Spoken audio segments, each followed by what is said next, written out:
Welcome to Wealth Wisdom. If you have ambitions to achieve financial success, please leave yes in the comment, and we are here to help you obtain insight and build wealth.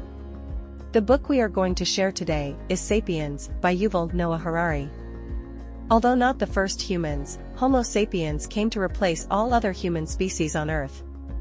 Human beings first stepped onto the world stage about 2.5 million years ago. Back then, we weren't so special. We were hardly splitting atoms or swapping NFTs. In many ways, we were just another animal, and we didn't have any greater impact on our environment than parrots, cheetahs, or jellyfish. Sure, we had large brains, walked upright, used tools, and were highly social, but we weren't the only ones. There were lots of other humans around.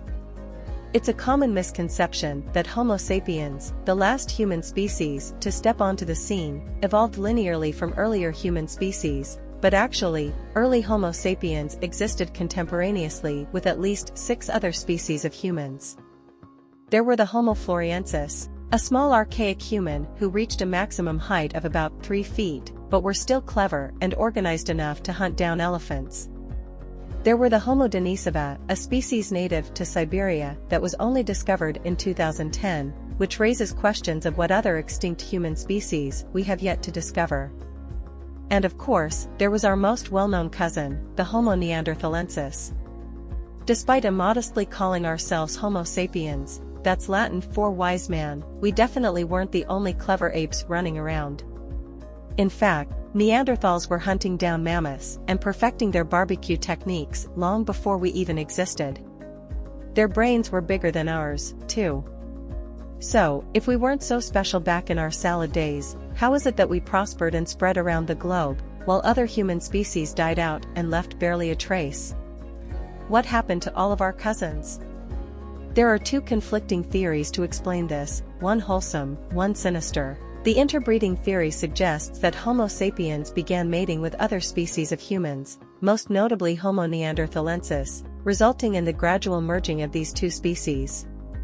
There is evidence to back up this theory. The DNA of modern Europeans contains between 1 and 4% of Neanderthal DNA, as well as some DNA from other earlier human species. But critics of this theory point out that mating between Neanderthals and sapiens could only rarely result in offspring, because they were different species, not just populations of the same species. The replacement theory, on the other hand, suggests that Homo sapiens, thanks to their slightly superior skills and technology, pushed other human species toward extinction either by taking away their food sources, or by violently killing them off. If this theory is true, it's clear we haven't outgrown our tendency to kill other humans based on squabbles over resources and superficial differences. So which is it? Did we interbreed with other human species and become one big happy family, or did we drive our cousins into extinction? The jury's still out and the debate keeps raging as new evidence continues to pour in. But there's a good chance that both are partially true.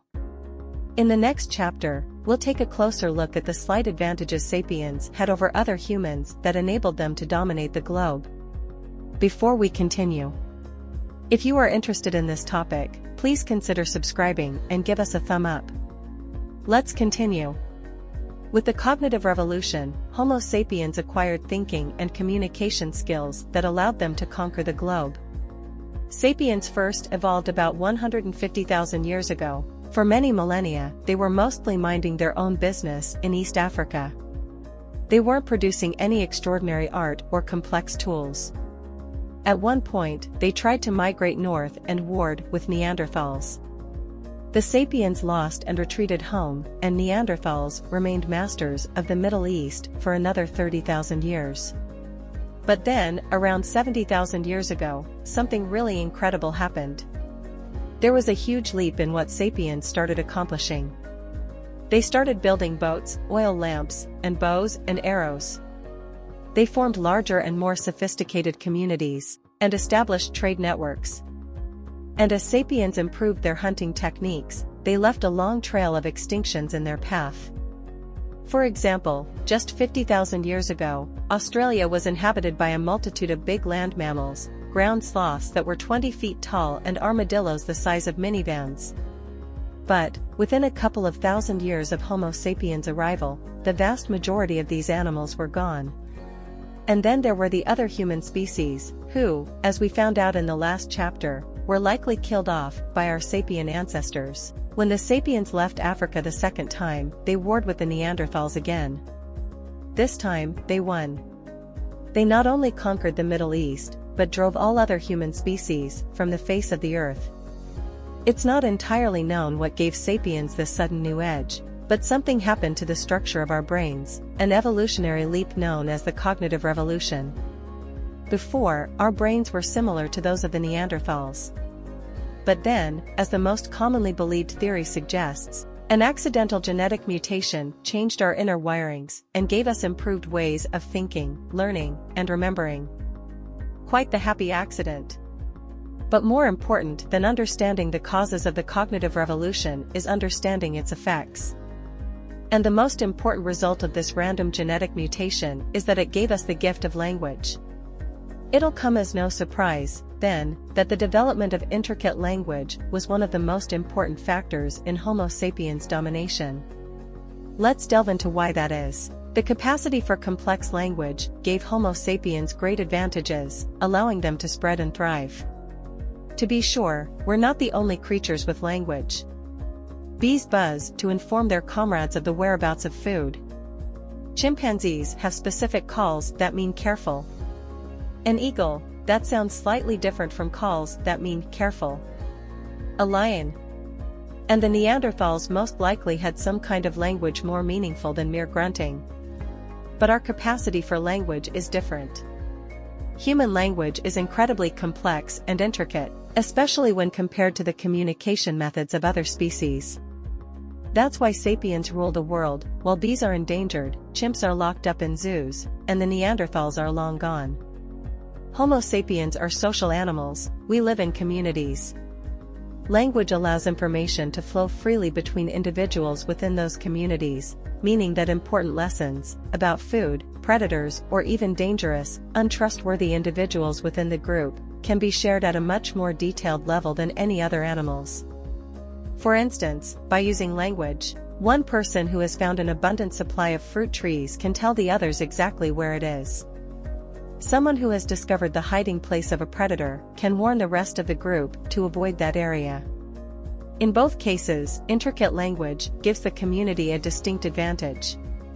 But perhaps the biggest benefit of language is that it helps create a common understanding between members of a group, and this is what gives humans their unique advantage.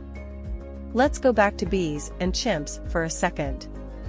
Bees can work together in large numbers, too, but their cooperation is very rigid, and they can't adapt their societal order based on changes in their environment, like new threats or opportunities. Chimpanzees can cooperate more flexibly, adapting to changes they perceive.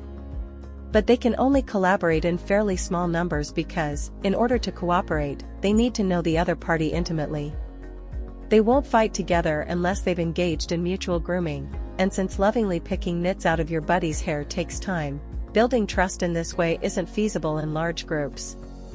That's why chimp troops typically max out at 50 individuals. The only animal that can cooperate flexibly and in large numbers is Homo sapiens. And that's because, through language, we're not only able to share information about the physical world, but we can also share information about abstract ideas, like gods, history, and human rights. These ideas, what Harari refers to as common myths, are fictional creations of the human mind, and they're our most ingenious invention yet. They're the cornerstone of human culture, and they're what make us so effective at collaborating. Let's break this down a little more, because it's actually one of the author's central arguments. Harari argues that the reason Homo sapiens has dominated the planet is that we are the only animal that can share stories about things that exist only in our imagination, things like money, gods, and states. If we believe in the same common myths, we can collaborate in vast numbers and work towards common goals. Yes, that's right, the reason we're so powerful is that we happen to have a habit of believing in fictions. Take money as an example. The value of money has no physical reality. But, as we'll explore in detail later, when we collectively believe in the myth that we need money to get by, we can have an extremely intricate system of exchange. Or think about it another way. Consider how difficult it would be to get a few million humans to participate in one goal if we only spoke about things that actually exist. Nobody would pay taxes if they didn't believe that they were bound by the laws of their nation, and these laws, as well as their nations, are, in fact, fictions. Early Homo sapiens lived in small bands of roughly 150 strong. But, as our languages and common myths developed and spread, it was possible to increase the size of our communities exponentially, from villages to cities, from cities to nation-states, and from nation-states to our globally interconnected modern societies. During the agricultural revolution, humans transformed from foragers into farmers, which led to exponential population growth. Now we're on to chapter 4, which is all about the agricultural revolution, and how we transformed from foragers into farmers. Homo sapiens have lived a nomadic lifestyle for most of our history, with the vast majority of our ancestors having spent their lives hunting prey and gathering vegetation. Rather than settling in one area, they traveled to wherever food was plentiful. But around 12,000 years ago, this all changed. What we call the agricultural revolution is when Homo sapiens stopped relying solely on hunting and gathering and instead began cultivating crops and domesticating animals. Within 10,000 years or so, almost all of humankind had settled into agriculture, a truly revolutionary shift, and a slightly puzzling one. Farming may today be taken for granted, but it's difficult to see why our early ancestors favored it over the hunter-gatherer lifestyle. For one, in terms of labor, agriculture is far more time-consuming and backbreaking. While a hunter-gatherer must spend about 4 hours collecting enough food, a farmer must work from dawn to dusk on the fields. And then there is the quality of the food on offer. Early agriculture provided our ancestors with a narrow range of cereals such as wheat, which are both hard to digest and lacking in nutrients and vitamins. Compare this with the wide variety of meat, nuts, fruits, and fish a hunter-gatherer would enjoy. So what possessed us to work longer hours only to eat worse food? There are 2 reasons. First, the change to agriculture was a slow, gradual process. With each generation, the process became more societally ingrained and, by the time we realized farming had a whole bunch of downsides, it was too late to turn back. Second, despite its many faults, agriculture had one big advantage: it provided far more food per unit of territory.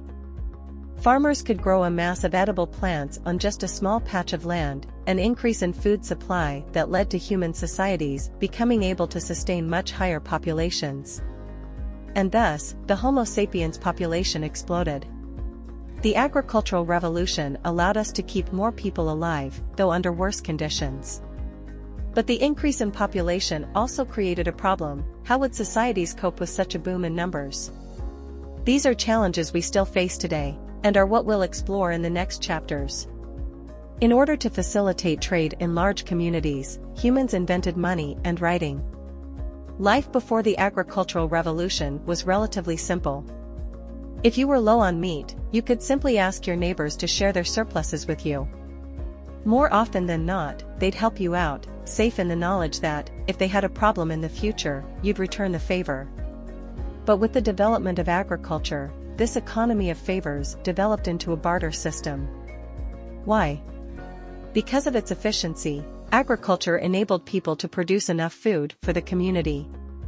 No longer under constant pressure to chase up the next meal, some people developed new trades like blacksmithing and weaving. To get food, they traded their finished goods, a knife, say, or a shovel, with farmers who needed them. But very soon this bartering economy also proved insufficient. As the trading market continued to grow, it became harder to find someone who wanted your goods and whose goods you wanted in return. For example, if you were trying to get some juicy pork from a farmer in return for your knife, what would you do if he already had plenty of knives?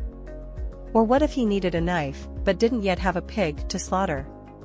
He could promise to give you a pig in the future, but how do you know he'd keep his word? It was in response to such problems that, in about 3000 BC, Homo sapiens developed writing and money. The Sumerians of Mesopotamia were the first to do this. To store the information needed for complex trades, they began etching people's transactions on clay tablets using simplistic economic symbols. Around the same time, they started using barley money as a standardized method of pay. This way, you could pay the pig farmer in a currency easily convertible into whatever else he might need. Or if he promised you a pig, you could record the transaction and hold him to his promise later. The emergence of empires and religion pushed humankind in the direction of global unification. As we have just seen, the invention of writing and money made it easier to conduct economic transactions and harder to commit economic fraud. And yet this, of course, didn't mean that economies suddenly started behaving smoothly and efficiently. In fact, as societies and economies grew, they became more difficult to control and regulate. So what did human societies do? They developed laws to regulate how people behaved and systems of authority to ensure that people obeyed them. Thus, the first hierarchical societies were born, with a king or emperor at the top, ruling over everyone else. Nowadays we may see monarchies and empires of the past as authoritarian and cruel, but it's worth noting that they provided a great deal of political, social, and economic stability. For one, they provided effective bureaucracy that homogenized laws and customs. Let's take just one example. In 1776 BC, Babylon was the world's largest empire, with over 1 million inhabitants. To govern them effectively and provide uniform order, the Babylonian king Hammurabi issued a collection of laws known as the Code of Hammurabi. This code of laws established an empire-wide understanding of what was permitted and what was not, covering areas like theft, murder, and taxation. Wherever they traveled or traded within the imperial borders, people knew which laws and customs to follow. But knowing the laws isn't the same thing as obeying them. To enforce their laws, emperors and kings needed people to accept their authority, and the best way to do this was through religion. King Hammurabi knew this well, and legitimized his rule by declaring that he'd been appointed by the gods to rule over the citizens of Mesopotamia. If people believed that their ruler was chosen by divine will, they'd be far more accepting of imperial rule. Once again, we see that a common myth is the glue that could hold an empire of 1 million people together. As empires spread, the religions they promoted grew in both scope and power. Sometimes by force, sometimes by gradual assimilation processes, imperial rule corralled many diverse ethnic and religious groups into a few megacultures. The scientific revolution modernized humanity, paving the way for new technologies, imperialism and economic growth. In the 16th and 17th centuries, humanity underwent another sea change. A scientific revolution swept through Europe and, rather than let progress depend on the gods alone, humans started thinking how they themselves could use science to improve society. By applying the scientific principles of exploration, experimentation, and observation, people made substantial leaps in areas such as medicine, astronomy, and physics, each development helping to make society a better place to live. Take child mortality, for example. In the past, it was common for even the wealthiest members of society to lose 2 or 3 children to premature deaths. Nowadays, thanks to science, the rate of infant mortality for everyone is just 1 out of every 1,000 people. The pursuit of science not only benefited human health, but European governments were quick to realize it was also great for economies. Kings and emperors showered scientists and explorers with money to seek out new ideas and resources to enrich their nations. No event cemented the value of the scientific method in the minds of 16th-century Europeans more than Christopher Columbus's famous journey across the Atlantic. In return for backing the exploration, the king acquired a vast empire abounding in valuable resources like gold and silver, and the race for European powers to fill out other blank spots in their maps kicked off at breakneck speed. Rulers realized that if they wanted to conquer and control vast new territories, the old methods of consulting Christian scripture and ancient oral traditions wouldn't be of much use. Instead, they'd have to acquire tons of scientific data about geography, cultures, languages, climate, flora and fauna, and histories of the new territories. The European economies grew as a result of exploration and scientific innovation. And this imperial expansion, along with destroying many indigenous ways of life, knitted together formerly isolated worlds into intimately linked societies by establishing global empires and trade networks. Today's global society, with its central belief in the power of capitalism, is a legacy of European imperialism. Alright, we've made it to Chapter 8. At this point in our journey, we'll get into how our global society's central belief in capitalism is a legacy of European imperialism. So, by now we know that the scientific method was used by many European governments to enlarge their empires and increase their profits, and it certainly worked. By the 19th century, the British Empire alone covered more than a quarter the globe. With this huge reach, European countries pushed their ideas into every corner of the world. Local customs, cultures, and laws were replaced by megacultures based on European norms, be they Western religions, democracy, or science. And although the European empires have long since died out, many nations are still living with their cultural inheritance. By far the greatest of these now global cultural norms is capitalism. Thanks in large part to the European empires, people worldwide believe in the importance and power of money. Nowadays, whether they're from Brazil or Bhutan, Canada or Cambodia, most people live by centering their lives around money and material possessions. We all want to maximize our incomes or display our wealth with clothes and gadgets. In fact, with support from science, the power and reach of global capitalism is eroding many other global cultures, particularly religion. Modern science has disproved many religious principles. Most people no longer believe that God created the world in 7 days. We now believe in Darwin's theory of evolution through natural selection. As the verities of religion are called into question, capitalist ideology comes to the fore. So, in place of the traditional belief of waiting for happiness in the afterlife, these days we concentrate on maximizing our pleasure on earth. This, of course, leads us to seek out, buy and consume more and more products and services advertised to make us happier. Humankind has never been more peaceful than in our globalized times. Globalization is decidedly on the march, but not everybody is happy about this. Critics of globalization claim, among other things, that it erodes cultural diversity, turning the entire world into one dull, homogeneous unity. Despite criticisms such as these, globalization has one major benefit: it is helping to make the world a more peaceful place. Modern nations depend on one another for their prosperity.